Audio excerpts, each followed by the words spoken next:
साथियों नमस्कार। हम समाज इंडिया यूट्यूब चैनल में आप सभी का स्वागत है। आज हम जो विषय आपके पास लेकर आए हैं, जिस विषय पर आपसे चर्चा करना चाहते हैं, वह है बाढ़। आखिर नदियों में बाढ़ आती क्यों है, क्या कारण है, क्या प्राकृतिक कारण है? हम सभी देश के सभी लोग कम से कम मानसून में बाढ़ की स्थिति से दो चार होते रहते हैं। जो भी चीज़ें आपको इस कार्यक्रम में देखने को या सुनने को मिलेगी वे आधिकारिक होगी, हवाई नहीं। इन तमाम मामलों के अंदर केंद्र में मैं रखना चाहूँगा दिल्ली में सन 2023 को आई बाढ़ को, क्योंकि उस बाढ़ को मैंने खुद कवर किया था। लोगों के दर्द मैंने खुद महसूस किए, सुने, उन लोगों के बीच में गया, बाढ़ प्रभावित लोगों के बीच में। तो उसी आधार पर आगे फिर मैंने कुछ रिसर्च करी, कुछ जानने की कोशिश करी कि आखिर बाढ़ आ क्यों रही है, क्या है कारण। साथियों, आपको अगर ये विषय या हमारी प्रस्तुति तथ्यों के साथ जो आधिकारिक है, तो अगर आपको पसंद आए, सही लगे, तो हमें सब्सक्राइब जरूर करिए और हाँ, कमेंट करना ना भूलिए। यही हमारी हौसला अफजाई होगी कि सभ्यता के विकास में नदियों का, नहरों का बहुत प्रमुख दर्जा रहा है। आखिर नहरों के किनारे ही तमाम आदि सभ्यताएं बसी, बिगड़ी, चाहे वह सिंधु घाटी सभ्यता हो, हड़प्पा मोहनजोदड़ो हो, कुछ भी नाम, कुछ भी देश यूरोप वगैरह एशिया में देते रही है। इसी तरह शहर भी नदियों के किनारे बसे और विकसित हो रहे हैं। दिल्ली शहर भी नदी के किनारे बसा, चाहे वह इंद्रप्रस्थ हो, शाहजहाँपुरी हो, दिल्ली हो, दिल्ली हो या अब दिल्ली। दिल्ली के अंदर अगर हम देखें बाढ़ों का सिलसिला, तो पिछली शताब्दी से यानी 1924 से लेकर अब तक 9 बार बाढ़ आई हैं। पहली बार का मैंने आपसे जिक्र किया 1924, उसके बाद 47, 76, 78, 88, 1995 और इस नई सदी में यानी कि 21वीं सदी में 2010, 2013 और 2023। और अब बाढ़ की आशंका फिर से बन गई है। बेशक कहा जा रहा है कि मानसून अब जाने वाला है। एक तमाम चीज़ों को देखने का दायित्व तो हम लोगों का बनता ही है कि आखिर हम किस तरह से जी रहे हैं, क्या कर रहे हैं, क्या सरकारी नीतियां हैं, क्या विकास के नाम पर और क्या क्या हो रहा है। इसके मूल के अंदर अगर आपको ये देखने को मिले या जानने को मिले कि विकास, शहरी सभ्यता के विकास, नदी के ही क्षेत्र में हमसे एनक्रोचमेंट करा रहा है, अतिक्रमण करा रहा है और हम कर रहे हैं। हरियाणा के हथिनी कुंड से यमुना नदी का पानी हरियाणा सरकार छोड़ती है और जब बहुत ज़्यादा बारिश होती है तब कई लाख क्यूसिक पानी आता है जो बाढ़ का कारण बनता है। ये हिस्सा करीब 22 किलोमीटर बैठता है वजीराबाद से लेकर ओखला बैराज तक। ओखला बैराज के बाद दिल्ली से यमुना नदी बाहर निकलती है। इसके अंदर अब तक कुल 22 पुल बन चुके हैं। वह मेट्रो के भी हैं और 4 बनने जा रहे हैं। 4 नए पुल और बन जाएंगे, 22 4 26 पुल ही बन जाएंगे। इस आंकड़े को आप ध्यान में रखिएगा। इस दिल्ली में यमुना का एक खादर क्षेत्र कहलाता है। किसी नदी का भी, हर नदी का एक खादर क्षेत्र होता है जहाँ पर वह नदी अपने जब पूरे उमंग में होती है तो वो बहती चलती है। उसे हम कहते हैं खादर क्षेत्र, फ्लड प्लेन एरिया। इस समय दिल्ली में 9,700 हेक्टेयर से अधिक का खादर क्षेत्र निर्धारित है सरकारी आंकड़ों में। वो बहुत पहले से है। उसकी अब अगर आप देखेंगे कि 9700 hectare area, flood plain area के अंदर कितना बचा है। उस फ्लड प्लेन एरिया में 3638 हेक्टेयर डीडीए के पास है। डीडीए रेगुलेट करती है।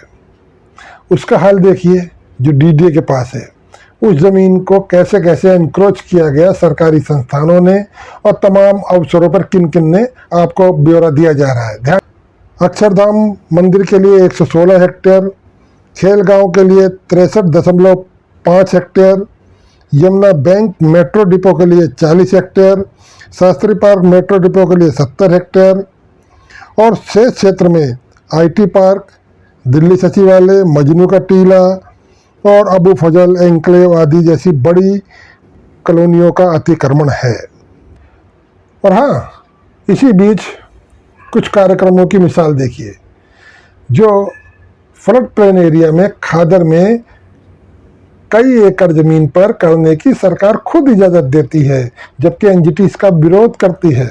एनजीटी इसकी कोई अनुमति नहीं देती। हाल तो ये है कि कई सौ हेक्टेयर के अंदर 1000-2000 किसान मजदूरों के झोपड़ियाँ तोड़ दी जाती हैं, उनके परिवारों को उजाड़ दिया जाता है, ये कहकर कि हमें अब यमुना रिवर के फ्लड एरिया को बहुत सुंदर बनाना है।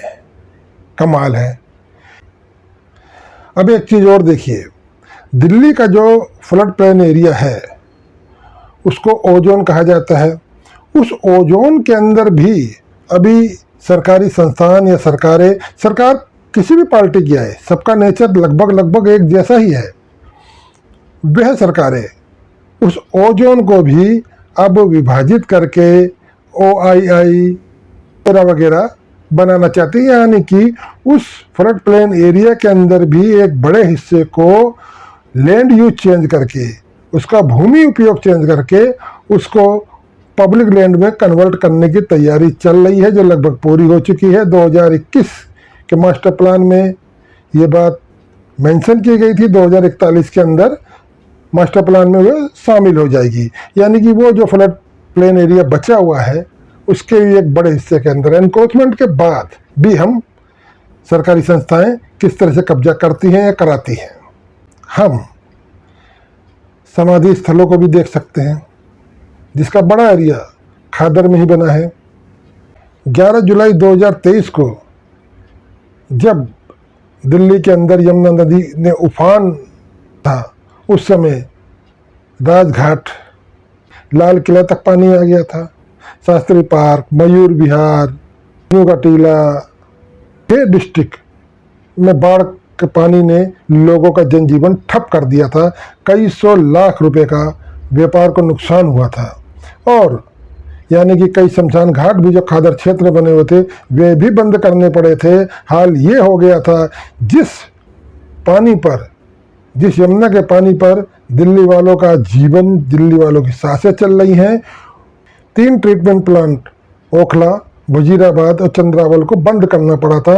आधिकारिक रूप से बताया गया था कि इससे 25% दिल्ली को जो शुद्ध पानी सप्लाई होता है उसका 25% इफेक्ट हुआ है। यानी कि जो दिल्ली खुद ही, दिल्ली का एक बड़ा हिस्सा बाजार से पानी खरीद कर जीवन यापन कर रहा है, उसमें भी 25% की कमी हो गई। तो सोच सकते हैं, उस कल्पना को महसूस कर सकते हैं, आप सब ने उसको भोगा है कि क्या स्थितियां रही। सवाल ये आता है कि इन तमाम आंकड़ों को, इन तमाम जानकारियों देने का मेरा उद्देश्य क्या है। साथियों, उसका एक सीधा सा और सरल उद्देश्य है कि हम ये जान लें कि कोई भी नदी का जो फ्लड क्षेत्र होता है, जो खादर क्षेत्र होता है, वो जैसे एक बच्चा खेलता है अपने घर के आंगन के अंदर, अपनी माँ की गोद में, बिस्तरों में। अब पता लगा कि वहीं पर ही उस बच्चे को खेलने की जगह ही नहीं है, तो वो क्या करेगा। ठीक यही हाल यमुना नदी के क्षेत्र के बारे में हुआ है। उसके फ्लड प्लेन एरिया के अंदर हम लोगों ने इतना अतिक्रमण करा। और यहाँ आपको 2 तस्वीरें जो दिखाई जा रही हैं, इसके अंदर जो नीले रंग की तस्वीर है, जो नीले लाइन बनी हुई है जिसके अंदर, वह नदी है। और ये दूसरी तस्वीर के अंदर जिसमें नदी के आसपास लाल रंग के जो साइन बना रखे हैं, लाल रंग का जो एरिया कवर किया हुआ है, ये वह है जो एनक्रोचमेंट हो चुका है। और ये पीला रंग जहाँ जहाँ पर आपको इस नक्शे में दिख रहा है, वो एनक्रोच होने की तैयारी में है। अब सोचिए नदी के लिए कितना हिस्सा बचा। अगर हम चौमासा को छोड़ दें तो दिल्ली में यमुना नदी नहीं बल्कि एक नाला बह रहा होता है जो करीब 80 से 100 मीटर चौड़ा होता है। 80 मीटर की चौड़ाई या 100 मीटर की चौड़ाई ये नदी की नहीं है, ये बल्कि दिल्ली के अंदर से निकलने वाली नालियों से एमसीडी जो कवर करती है वो नाले, फिर पीडब्ल्यूडी और बड़े नालों का जो पानी, गंदा पानी आता है, ये वो है जिसे हम कहने पर, यमुना नदी कहने पर मजबूर हैं। तो सवाल फिर वहीं आता है कि बाढ़ आती क्यों है? क्या ये प्राकृतिक कारण है? इसे हम बिल्कुल भी प्राकृतिक कारण नहीं मान सकते। ऐसा 11 जुलाई 2023 को दिल्ली में आई बाढ़ से पहले जो खतरे का निशान है उसको बढ़ाकर 205.33 मीटर जरूर कर दिया गया था। यमुना नदी जो 2023 के अंदर आई, जिसे अभी तक की 78 के बाद की सबसे बड़ी बाढ़ माना जा रहा है, तब यमुना अपने पूरे यौवन पर थी। आपने उसकी जगह पर कब्जा किया हुआ है, आपने उसकी ही जगह पर अपने महल बना रखे हैं, अपने सेक्रेटेरिएट बना रखे हैं, स्टेडियम बना रखे हैं। भाई उसको जगह क्यों नहीं दोगे? और विशेषज्ञों को मानना है कि जब आप नदी के क्षेत्र में, जिसे फ्लड प्लेन एरिया कह रहे हैं, जिसे खादर क्षेत्र कह रहे हैं, उसमें कब्जा कर लेंगे तो नदी को बहने के लिए तो कोई स्थान मिला नहीं। तब वो नदी का जो पानी चौड़ाई की तरफ नहीं फैलता बल्कि ऊंचाई की तरफ आ जाता है। जब वो ऊंचाई की तरफ आ गया, पानी उतना ही है, अब ऊंचाई की तरफ आ गया तो आपने मान लिया कि देखिए खतरे के निशान से नदी ऊपर जा रही है। मगर सवाल ये है कि अतिक्रमण, एनक्रोचमेंट किसने किया?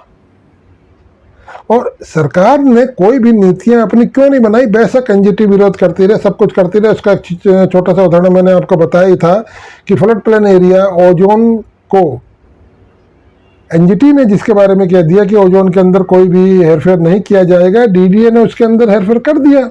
अब तो कौन दोषी है या कौन नहीं, ये आपका विवेक, आपकी जानकारी तय करेगी। फ्लड प्लेन एरिया किसी भी नदी के जीवित रहने की बहुत बड़ी साधन है, ज़रूरत है। हमने उसी फ्लड प्लेन एरिया पर कब्जा कर लिया तो नदी का क्या होगा? उसका एक छोटा सा उदाहरण देखिए। मैंने अभी आपसे जिक्र करा था कि 22 पुल बन गए हैं, 4 बनने की तैयारी में, यानी कि 26 पुल।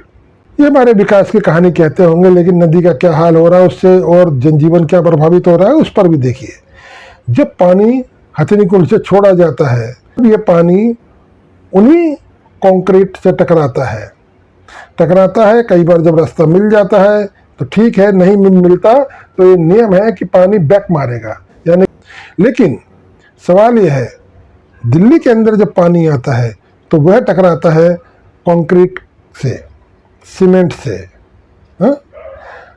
अब जब इससे ये टकराएगा तो उसका प्रोटीन तो खत्म हो गया।